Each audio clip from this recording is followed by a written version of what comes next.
this would be the best option if you have a house to sell. It's the faith or the contract approach. Yep. This is basically where you go out and you're like, hey, I'm just going to focus on selling my house first, or at least getting it under contract. Mm-hmm. So you go through all the right steps as far as the listing process, the marketing, you get everything dialed in and you take your time. And this allows us to really capitalize on your sell investment. If we're not rushed on selling it, we can get you the most money possible for the house that you're selling. All right, guys, welcome to the Buff Show. Today this will probably be our most watched episode to date. Ben, what do we got? It's going to be. We are going to do a second round of the buy-sell combo. We're going to try to keep it as clean and as pretty as possible. There's a lot of information to go over, and you're going to fit into one of the categories at least. Yeah. So this is for anybody that is trying to buy a house and you have an existing house that you're like, what the frick do I do with this thing? So yeah. What are our two options, Cade? So this will give you two. You basically have two options, right? You have either buy first, so buy your new home first, and then sell your existing home later, or what most people are gonna fall into is they have to sell their existing home first before they can buy their next house, Which is the majority of people. Correct. Yep. So let's jump into the buy first, sell later, because that's kind of your Cadillac experience of getting into a new house. That is more tailored for those that can qualify for two houses. Yep. They keep their current house and they buy another house, or they just have cash to buy the other house. It's nice because you don't have to carry a contract or like make an offer subject to you selling your old house. So there's a lot of advantages to this approach. Okay, so how it works. So first you purchase a new home, you move into it, and then you work on selling your own home. Pretty simple, right? Some of the ways to do that, how does someone do that, Kate, is money-wise? How do I buy a house, move into it, and then worry about selling my house? So you have a couple different options, right? Obviously, one is just you have the cash or the financial means to either qualify for two loans like Peyton talked about, or you just have the cash to go ahead and just buy a new home while keeping your existing home. If you don't fall into that category, and this is kind of the route you are wanting to take for lots of different reasons, there's a couple other creative financing ways that we can maybe make that work. Obviously, there's qualification rules and stuff like that. But one is a bridge loan. Yep. We have a really good program there that we can talk about at a different time. And then we also have there's a HELOC option, and this doesn't work for everybody. It depends on your current situation, but we How can much also talk equity about you that have too. in your home and stuff. Correct. Okay. Yeah. So And you could get help from family. And yeah, a lot of these other, like a HELOC and the bridge loan, they're kind of short-term financing solutions. Yep. So, but they get you into your end goal quicker, right? Right. And then the stress is more put on like, now I got to sell the house and get Right. out of it. I think the biggest advantage here is when you're making an offer, the goal is to make a non-contingent offer. Right. That's going to make your offer a lot stronger of an offer, be able to place more leverage in the buyer's hands on that contract, allowing them to hopefully be able to negotiate more throughout that contract. That's one of the main pros. Other ones are it's comfortable, right? You can move out of your house, so you're not showing it while you're living there. You can get into your new place, get set up. You're not rushed in making decisions. You're not pressured like, oh my gosh, I've got to hurry and get this done. The only pressure that you might have would be coming from financial pressure. And then you know exactly what your new payment is on your new house. So you're not trying to figure all that out, make these big life decisions while selling your home. So yeah. So the cons would be you're higher risk on the sell side because you don't know exactly what that house is going to sell for. Right. You're carrying two payments. Maybe one house is paid off, but you have two houses that you're having to be financially responsible for. And then markets can shift. You're like locked in on your purchase, but your sell that you're going to try and Cash out on like that's going to be subject to the market fluctuations and whatever the economy's doing at that point. And then you just have a little bit more overhead. So, and I like to call that overhead over your back, like 2 yards to take care of, utilities to have to worry about paying for as far as the overhead. Yeah. But if a lot of people when they're trying to get into that new home, Like they will do anything to make that happen if they find the right house, right? Yep. Because where you live, I mean, that's where you spend all your Majority of time time. at, right? That's where your family comes home to. That's where you have your kids and raise a family and everything like that. Like it's a big part of your life, and a lot of people will give a lot to be where they want to be. And one other option we kind of skipped over was you could potentially be able to rent your current home. Oh, yeah, a buy first and then never sell. Correct. Or Yeah. even rent it, buy first, and then sell it 6 months down the road. Down the road, Right. as So market that is an conditions. option, but I wouldn't recommend that. I'll tell a story on that later. So it can work. overall, the buy first, sell later is your smoothest path, but it's not ascertainable to the majority of the people Sure. in the home market right now, mainly of money Sure. restraints. So So let's jump into the next option, which is you have to sell first and then buy, or a lot of times you're selling and buying about the same time. simultaneously. Yep. So Which this is the most common one for guys like us, everyday, people trying to make that transition. yeah, So first we got the scrambler. I feel like this is a pretty common one. People are like, it's in the back of their minds. They're thinking like, oh, I would like to move, but I don't know if there is. Then boom, like the perfect home pops on the market and they're like, I want that. This is the one we try to get people to avoid, but most common one that we get calls on. And then they come to you and they say, hey, I want to buy this house. Help me. right. you're probably watching this episode right now. As we Right. speak. Yeah. You're going, holy crap. This is me. What are some of the pros of a scrambler? The pros, I mean, sometimes it's your only option. There's not a lot of pros to it because basically you are casually looking and then all of a sudden you find this house, your emotions take over and you're like, I have to have this house, but I have to sell my house first. And so you get with your agent, we want to buy this house. How can we make it happen? But what we commonly run into is your current house is not ready to sell. The marketing's not done. It's not under contract. We don't know what you're going to get out of your house. And then we have to make an offer subject to you selling your house in order to buy the other house. And so it's a subject to offer. And when you make that offer and say it gets accepted, how many days before you have to be active on the market do you have? Isn't it 7? 7 days. Yep. So I Yeah. mean, that's a tight window to get, That's- especially if you're a normal person like me and your house isn't always show ready. Oh, 7 days is so Yeah. fast. Like for us to do good marketing on the house, like it's Yeah. typically we're meeting with sellers a month before. Yep. They're doing repairs, getting things tidied up, and then photos, staging, I- marketing, all that stuff. I tell people the fastest that we can get a home ready correctly, and that's if your home is already pretty That's close. it. That's if you're ready. Yeah, is about 2 weeks. Yeah. I need about 2 weeks to get stagers in there, Yeah. photography, everything back, and get everything ready to go. So the pros to this is it gives you a glimmer of hope that you might be able to get, the house of your dreams. But I would say a good pro is there was no stress until right That's before true. you're ready to go. Right? You didn't have to prep. You didn't have to do all that stuff, but you're going to pay for it in the end in the scramble it's going to be 2 months of stress Yep. and hurry and late in nights. a few days. Yep. Now, we're not trying to discourage this all the way. Like, obviously, there are times that It we all happens. have Yep. stories where this works out great. I've had a couple clients, A couple. not many. I've had a couple where they found the right home. We hurried up and busted our butt to get their house ready to list, got it listed, and we had an offer fairly quick. And sometimes people aren't even in the market to be going into our next one, to be a preparer. Yeah. Because they weren't going to buy until they saw that house. So don't be afraid to call us if you are a scrambler. Yeah. Because a lot of them start that way. And sometimes they start that way and then we turn them into a preparer if that deal didn't work out. But I think the biggest takeaway here is just understand that if you are a scrambler, you kind of give away leverage on both their purchase and your buy. That's probably one of the biggest cons. The sellers of the home you're buying are going to leverage you that you have to sell your house still.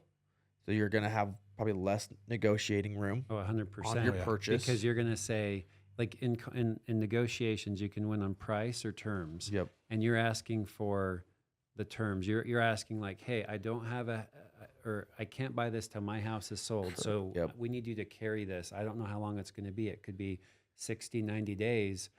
And they're going to say, okay, we'll carry you for that timeline, but It'll cost you. it's going to cost you. So rarely are you able to get the price or a good deal on the house if they're carrying the contract for And you. the timeline. And Yeah. then on the sell side, like you're in a hurry. Yeah, you're right? you're dictated by Yeah, you're on a time crunch because Yep. you're trying to close on your purchase. And so again, you lose some leverage on your own sell Yeah. because now you're like, I just need an offer to close. Well, Well, and we did a market update yesterday. The average home is sitting on the market 60, 80 80 90 days days, right yep. now. Yeah. 80 days before you have an accepted contract. So the scrambler approach, I did see it work a lot in 2019, 2020 when homes were on the market for like a week or two Right. and then under contract. But now there's so many agents and sellers that are just like, I don't want to wait for you to have to try and sell your house. Or they're willing to wait, but they're not going to go under contract with you, right? yeah. Sure. They're going to say, big con, it makes your offer look weaker to sellers. So Yeah. sellers are like, hey, you know what? I like your offer, but I'm not going to take it until you're either under contract or you're farther along in the sale of your house. Come back to Or- me. Or they take it and they do a time clause. Yep, which is basically like being on the market still. Which is like, and every time I've done this a number of times where we write an offer subject to their house selling, we get a time clause back, and then my clients are always like, well, like we don't even have a real contract here, basically. Yeah, you Yeah, might and as well it- not even be under And contract. it's like, well, yeah, I mean, I guess you have the right for like 48 hours that like Right. you can remove contingencies. So it's a hard spot to be in. I have seen these work, but it's like one out of every like 10 or 20 homes. And you've got to where be this flexible. works. Yeah. Yep. Yep, you can't be stuck hard on certain numbers. You can't. I do think there are certain situations where it works more often. I think if you are leaning to purchasing a new build, Oh yeah, new a builds. new build, I think it works quite often or quite more often, I guess. Yeah. It I works guess, more I guess you often. could kind of call that a pro. If you're going to be a scrambler and you're looking at a new build, builders are usually more They'll patient. accept. They're Yep. more okay to take a contingent offer. It's like what's the term? It's like better to have a bird One in in- your hand and one- rather than Yeah. or one in the whatever. hand than two in the bush. Yeah. Something like that. Yeah. Yeah. So they're more accepting. They're more willing to take that offer that's contingent, and they're typically more willing to work with you on a Yep. timeline. Correct. So I like that. That's Yeah, I a didn't lot think of truth about to that. that. not Yeah. always works, but Yeah. it's you're more likely Well, to get it to work. The reason builders, they have so much inventory. Yeah. They're like, if they don't buy like if we tie up this one house that's tied up. I Yeah. still have 3 others that'll sell. Exactly. So they're definitely more flexible. Yep. Anything else you feel like we should cover on the scrambler approach? I just don't be afraid to call us, but try not to be a scrambler. Well, and I think realize that 90% of people start with this. Like that's Yeah. what gets the wheels moving, and very few of them end up settling on that house that they originally called us about. Yep. But it's what like got them their Yeah. wheels in motion to, and it always seems like we always find a better option later on down the road. Yeah. So I wouldn't be like it will all work out. Right. We'll figure it out. So that brings us, they come in as a scrambler and they leave as what we call their prepper or their preparer approach, right? So when you're a preparer, you get your home ready to sell before you start looking, you start getting repairs and decluttering done, you start getting your marketing, all of that prep ready to go, like putting a shell in a shotgun, getting ready to pull the trigger, but you're not ready quite to go hunting yet. Yeah. So they haven't found the property yet, but they're hopeful. They that know they they're will. looking. Yeah. Yep. They're looking, but they're like, if we find the right one, like we have our marketing link, our pictures, it's all staged. Like we could do an open house this Saturday. Which it makes it sound like it's a big, long, I'm prepping. Really, you're going to have to prep regardless. It's just, I'm going to be a little less stressed, right? Like yeah. I can go on that vacation instead of staying up till midnight to clean the garage out or Right. declutter a shed. You can do that over a month period. We can get our marketing done fairly quick once you guys have your house ready. And then what do we do after that on the prepper strategy?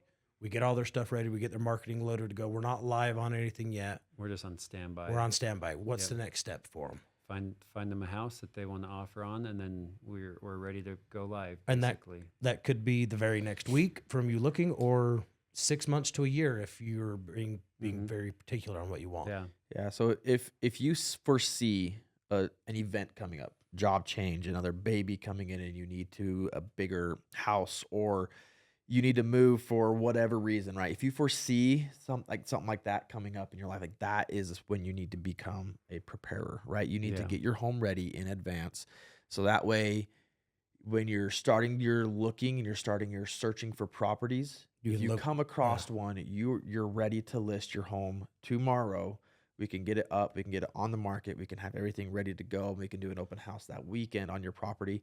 And the biggest advantage to this is that we can actually go into your with your offer, with your home on the market. We have all of Yep. your marketing. We can share all of this stuff with the listing agent. One, hopefully to build confidence in the listing agent in your offer that, hey, we're not just flying by the seat of our pants here.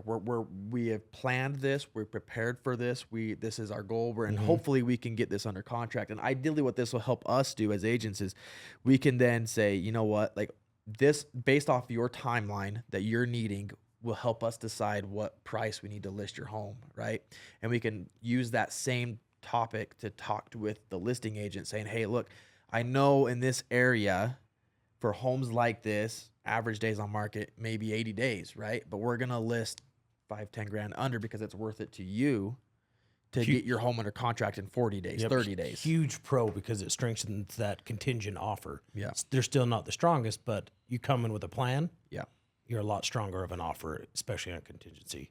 So this is like if the scrambler approach is okay, this would be like the good approach. Like this is Yeah. good. It's still not the best, but it's good. Like you're that much closer to having an offer accepted. The only downside, like you said, like the average home is sitting on the market 80 days. Most sellers want it, like most contracts, they want to be done in 30 to 45 days. Yep. So if you list, if you write an offer and then you say, okay, well, like we hope to have our house under contract in the next 80 days, like Cade said, in this market right now, you're going to have to be more aggressive on your pricing. Yep. So you're still going to have to Give somewhere. give some money in order to get your house under contract, and you'll still have less leverage Yes. on the seller because you're still asking them to carry a contract. And you'll still most likely be put into an active time clause. Yep. Like it's just kind of the way it works, the name of the game. It's a less stressed scrambler. Yeah. You have a little more control, but at the end of the day, when it comes to the contract, you have to give time for money or money for time. Yep. So let's jump into that. I guess anything else you want to cover on this one? Nope, that one's pretty easy there. Okay. This would be the best option if you have a house to sell. It's the faith or the contract approach. Yep. This is basically where you go out and you're like, hey, I'm just going to focus on selling my house first, or at least getting it under contract. So you go through all the right steps as far as the listing process, the marketing, you get everything dialed in and you take your time. And this allows us to really capitalize on your sell investment. If we're not rushed on selling it, we can get you the most money possible for the house that you're selling. And then once we get word of like, hey, we're getting offers or like we're going to go under contract, a typical contract's 30 to 45 days. Yep.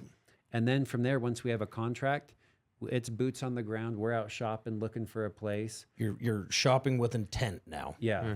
But you at that point, you are a loaded gun. Like any offers we write, we say, yes, it's subject to this house selling, but it is under contract. Right. And that looks 100% better Yep. than we're active and we're accepting offers. And the best thing about this one is that we can really help protect you as a seller buyer because it allows us, we have your set dates on the sale of your own property. And now we can strategically put your dates that help protect you and keep you safe on your purchase, right? correct. Last thing that we want to do is things can go haywire pretty quickly with buying a home and selling a home. And so the last thing we want to do is have a contract fall out, but you're locked in and you lose earnest money and it's a bad deal. Well, and the nice thing about this is 90% of the time I'm able to get people moving from garage to garage, Yeah. right? Yep. Like they're Close, and then Yeah. move. Yep. Yeah, like it's pretty slick. This done right, there still is some risk and some stuff like that because your buyers still have to do home inspection and appraisal on your house and stuff like that. So there are some contingency periods, but we always push those past on the home that you're trying to buy. We stack them in the future. So, like Cade was saying, with those dates, we line them up. Hey, we got a contract. Our appraisals for the 2nd. We just put our buy under contract. We're going to do our appraisal on the 5th, right? Give us a few day buffer. Make sure these guys aren't going to drop out on the appraisal deadline. Then we know if we need to drop out, right? Yeah. If this goes south, we can always pull it back. And that's why we call it the contract approach. Because not only do we stack the dates, but we can also put other safeguards in there, like contingency to sell is the big one. Yeah. Or you can do different lease backs. Oh, say, hey, you got this under contract, but they need another month before they can get out.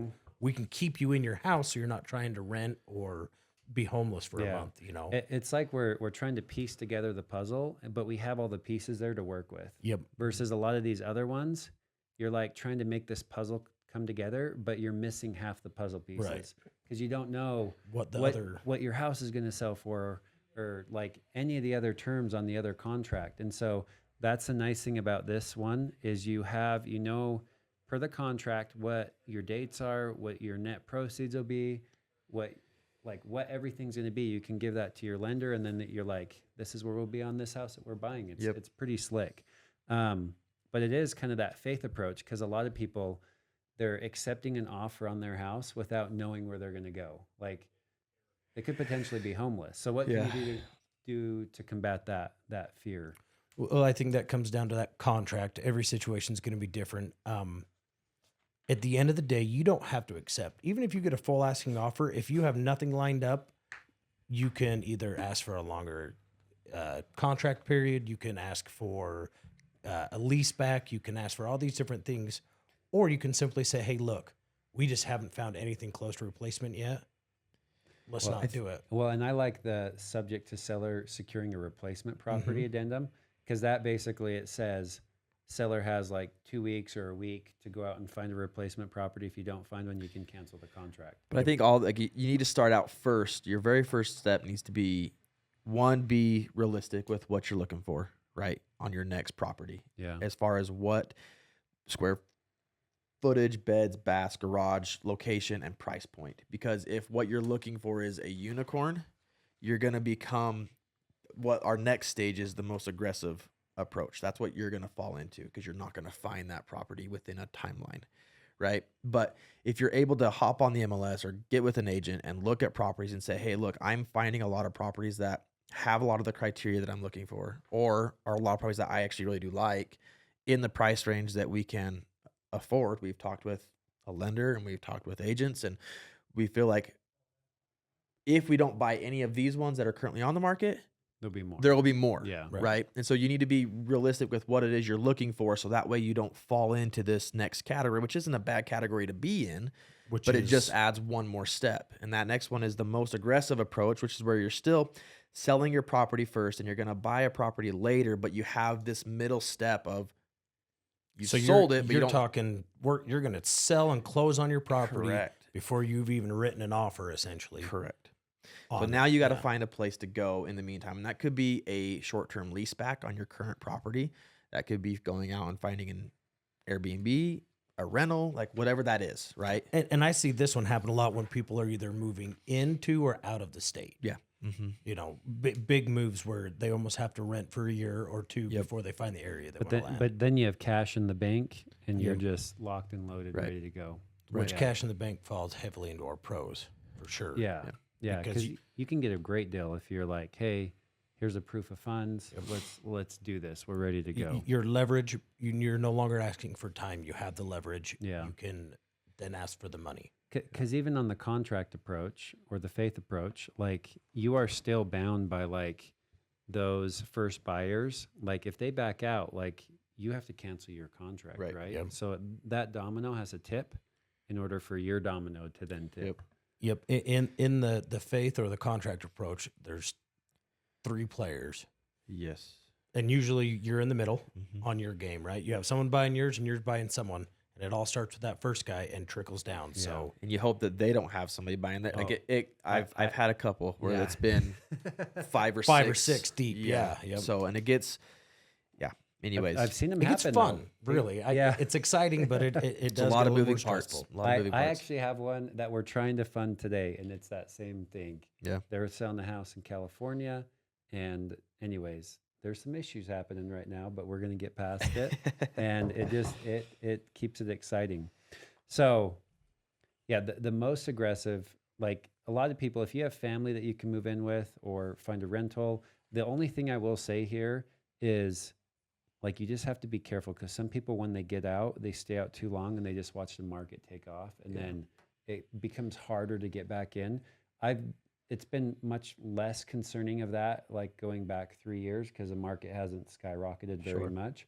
But there were times like 2016 to 2020, Oh, like yeah. where if you were out for a few months, like you were kind of SOL. Well, and the other thing is you typically are going to have a large amount of money sitting in a bank account or sitting somewhere, right? And Yeah. that can be tempting to just spend a little Spend, here, yeah. spend a little there, and then Boats you and really hurt trucks and yourself, right? Toys, yep. So if you do this, be diligent to put that money somewhere where you're not looking at it, or you can't touch it, or where you're not likely going to pull it out and spend it, because you're going to need this to get back into the market, Yeah. most likely. Yeah. So just a quick overview on our most aggressive pros. You have great leverage, clean finances. You don't have any contingencies. And honestly, it's a one deal. You can stop, break, and then you have another deal for your buy. Correct. Yep. The cons, going back over those, you could get caught with your pants down if the market appreciates rapidly. Right now, I'm not seeing that as much, No. but it has happened. So you want to be diligently looking if you're planning on getting back in as a homeowner. Rents or temporary housing. I love this one because, like, if you can stand and not kill your family, your in-laws, or your mother-in-law or father-in-law, whoever you move in with, that is such a powerful thing for people. So you have to move in with someone. It is a con, but it's also a pro money saving wise. And then risk of waiting too long. Don't get priced out if you're sitting on your thumbs, not playing ball. Well, that's a good recap. So, just a quick recap, and then I think let's hop into a few stories real fast. Okay. So, you have a house, or you're trying to switch up your housing, buy a house, and you have a house to sell. Your options are you buy your house that you want first and just sell the other one later if you can financially afford that, or you have to sell first and buy later, and you can either do the scrambler approach where you're just trying to weasel a deal in there and make it contingent upon selling your house, and it can happen, but it's very unlikely, and you kind of get hosed over on the negotiations on both sides of the deal. But don't be afraid if you find yourself in that, because that's 90% of how most of these It is, categories yeah. start. You start as Yeah. a scrambler, that's what sparks your interest. And then you start the process and you get more comfortable and realize that you should be a preparer or aggressive. Well, I think that's what everybody, I myself have found myself in that scrambler approach. Like, Oh, yeah. oh my gosh, I saw this house, we want it. Like, let's Yeah. try and make it happen. And then as you go through it, you're like, oh, actually, like, it gets you more prepared as Yeah. you go on. So Yep. it's the first. I The mean, crawl that's the before first the step. walk, Yeah. yeah. Then you have the prepare approach, where you're just getting your marketing, everything ready, and you're ready to press live on your listing the second you find something that you like. And that's a good approach, not the I best. think that's the best way you can be the most conservatively. Yeah.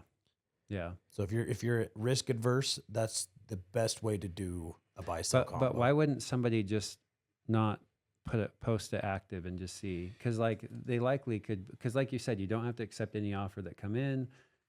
If you do have an offer come in, like scan the market real quick, see if there's anything else out there that you like. I think that's easier said than done. I think if you get an offer on your house and it's what you're asking for, I think you become very prone to make a split decision on a purchase or that stress on the back end. Yeah. If you're already active, which if you're okay to go into a midterm and you can say no on that back end, but like much like myself, I love that active approach, right? And I had the sweetest mother-in-law in the world, but I couldn't live with her, Yeah. right? Yeah. And that's why I wouldn't go active unless I was like really close or I had it honed down to, or I was able to be okay to concess a little bit on my buy and then make something I want. So I think that's why I wouldn't go active, or I would be a preparer if I were to go active with mine or go get ready to go to the market with mine. Yeah, because you'd be looking for kind of a unicorn Right. property. And if you have 4 kids and, everyone's active, it's hard to move. It's hard to move. It is so hard. the Yeah. prepare is honestly the most common. Yeah. It's just the best, most conservative option of the bad ones. Yeah. They're not bad ones. I shouldn't say bad ones. It's the most conservative option when you have to give up some of your leverage for comfort. Yeah. Yeah. You'll lose some leverage or some money Right. in negotiations, but you'll have the comfort and ease of trying And to sell. and staying married for me is a lot cheaper than giving up and concessing a little bit on a property or yeah. some of Well, my it's wants. true. Like if you're busy and you're super busy at work and you got kids, and you had to hire movers and you had to store all your stuff in a storage container, it probably is just better to concede 10 or 20 grand on a sell and a buy than Yep. to try and move in with in-laws and disrupt Move everybody's twice and- schedules and everything like that. It can be hard. And then the next approach would be the contract approach, which is get it under contract, get it listed, and then from there, go out and find something. And we Right. can make it subject to you finding another replacement property. There's ways that we can protect you on that end. For sure. And that prepare bleeds. I mean, you can go from a prepare, if you start as prepare, you can change to a contract approach very quickly. You very can just easily. work your way down this list. Yep. Right. Yeah. Like And you that's can what start most out a people do. scrambler, become a preparer, get your Yeah. house ready, and then you don't find anything, and you're like, I just want to list anyways. Then you can work your way through all 3 of these stages very easily. Yep. And that's not a bad thing. So And honestly, most of them start as scramblers and either exit on the prepare or the contract. And then you have some that just go, you know what? Screw it. I'm just going to sell this SOB and I'm going to go rent because I just want to get out and get this thing sold. I'm sick of showing it. And that happens. So We never named the last approach. We just say cash approach, right? Money in the bank approach. the most aggressive. Most what- aggressive. what the do we sell, call the that? sell first, then buy. Sell first. Well, the screw it approach. I'm going to the screw it approach. Sell it and then I'll worry about buying. You know? yeah. That's I don't see. I've seen a few people do that. A lot of people that I see doing that are going into a build, Yep. and yep. so they're selling, and then they're. Heck, you did it for me way back in the day. Where did you move to? Well, we were going to start at my mother-in-law's. We remodeled the bathroom, and then we decided we can't live together. And then we Bought a rent. lot. We bought a lot, Yeah. and then we decided we didn't want to do that either. So we rented for. Oh yeah, let's talk Yeah. about that journey. 'Cause Yeah, so we That rented. was a while ago. So yeah, I kind of did it backwards. I started with the screw it. Let's sell this thing. We'll figure it out later. Yeah. We'll move in with in-laws, save money. Well, then we couldn't do that, so then we decided to rent. And then we were going to build a house and bought a lot. We're going to build a house, and I was like, I can't live in a subdivision. Yeah. So then we bought a townhome, moved into that, and then so on goes the story. But Where did you go after you sold? Did you move right into your townhome that you bought? so we went under contract, and while we were under contract, I was remodeling a bathroom in my in-laws' house because I was like, I'm going to move 3 kids in here, me and my wife, and inconvenience them. I could do this, and Yeah. nothing that my mother-in-law did. Tamara, I love you. It's just I'm a dick, for a lack of a better term. Well, we've done both. Yeah. Like our very first place that we bought, I guess this isn't sell by, but we moved in with my parents. Yeah. Lived there, gutted a place and remodeled it, moved into it. But then when we sold again, I You couldn't move back in with my mom and dad. Yeah. It was Yeah. just one we had 2 kids, You want to stay married? and yeah, like it was a nightmare. Not that it was bad, but it just you want your own space, right? So then we started to rent, and we rented for 4 months, and Yeah. and That moved actually into worked out well. Your new build, Right. Because you were with the new build. yeah. But the way the new build works, it's a different experience. Like you're putting deposit money down pretty early into a contract. Like you're actually spending money that's non-refundable before you close on it. So Fun stuff. Well, it I'm still in the middle of mine, and Yep. it's been we're like a year and a half. We bought a house. I was going to keep our other house and rent it, and then we ended up buying the house next door to our other house. So, then, so you went the Cadillac way. You bought first, and then you were gonna sell later, we Yeah. bought and bought you're then still sell. in the yeah, later. I bought, and then in the meantime we rented it because I thought we were going to keep that house because we were still using the shop and stuff like that. And it's been a long journey. we're still working on it. So Yeah.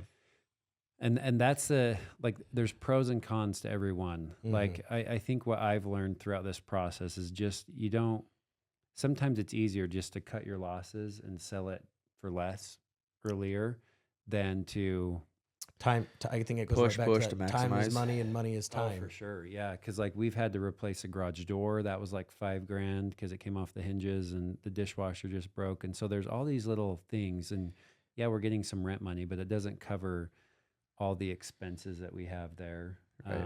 So Right. I think looking back, I would have just been Sold for less. more aggressive on the sell to try and sell it quicker. Yeah. So- One of the horror stories that from a scrambler that just pops back into mind is I had a couple house paid off. They very well could have been a buy now, sell later. And they were very indecisive. And we started looking at houses.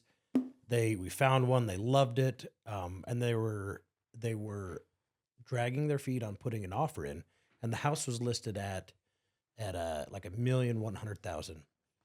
And we had over the phone negotiated and we were going to get it for about $950,000. And they weren't ready. They wouldn't look at their finances. They wouldn't prep. This is part of your prepping on your sell is looking at your finances, talking with the lender, getting a value on your house through agent. They wouldn't let me because they didn't know if they wanted to keep it. They wanted to rent it, if they wanted to HELOC it. So, and I'd been working with them for a year and they just wouldn't take that next step into prepping. And when they finally decided, hey, okay, we're going to pull the trigger, we're going to go get our loan. I'm like, hey, let me write the offer. We can work the loan out in our contingency period. Well, in that month and a half time when we were talking about this house, it had been on the market forever. They got 3 more offers. Oh my And it went for gosh. 1.3 million. And this wasn't even during the crazy times of That's crazy. stuff going up. And so it went back, and I'm still working with that couple to this day. And you talk about, oh, it's okay. Sometimes you can let stuff go. Well, sometimes that's that great white buffalo, right? The one that Yeah. ran Well, away. So The truth pays is to prep. The truth is that like we are involved in this every day, Yep. all year long. Like we do 20 plus transactions a year, right? And so we see all of this stuff that most people don't ever see. And so, like you said, most transactions you have, especially right now, you have time to wait. You have time to take your time and prep and think about it and, work through all the ins and outs and dot your T's or dot your I's and cross your T's. But the every now and then, just like your Draper one, you had 6 offers that randomly came in, right? And so like stuff like that happens. You got to remember that the buyers are constantly coming in and out of the market. It's a churn. Yeah. And so just because a home is listed and it's been listed for 3 months, 90 days, and it hasn't been busy. Or 9 months in my case. Yeah, it hasn't been a busy property. All of a sudden it can become a busy property because you can have 2 or 3 buyers that it's the one they want. Or a baby shift in the market can Yeah. spur. And so at any point in time, that property that you're looking at or you're thinking about moving you also got to keep in mind that if you are a very picky buyer, you're looking for something very specific, it's likely you're not the only one. And so if it's so specific that it's never on the market, but when it finally does come on the market, you probably need to So act pretty quick. If you're a picky buyer, what category should you be? In my opinion, if you're going to be a picky buyer, you need to be in either contract or Aggressive. sell your home first so you can make an aggressive offer. At minimum, be a prepper. Yeah. Very minimum. Yeah, but if Yeah. you're going to be a prepper, you're probably going to have to put like 10 grand earnest money, non-refundable, if you wanted to like make an offer on that Yeah. house. Yeah. You Because know, it get came more up and aggressive. And what I like to do, if somebody's looking for that unicorn, it's like, well, let's see how many of these unicorns come up in a year. And we can do a search going back the trailing last 12 months and see how many properties have come up and sold. And if it's like one or two, like if that property comes up and we could call the agents and be like, hey, when this came up, like how many offers did you have? How aggressive was it? And if it's likely going to be pretty aggressive. Yeah. And you are going to have to be like, you'll probably want to just sell and be ready to buy. Right. So it's like locked and loaded and there's no room for error. And I think the biggest thing is like you just need like talk with your agents, Figure out what type of buyer you are.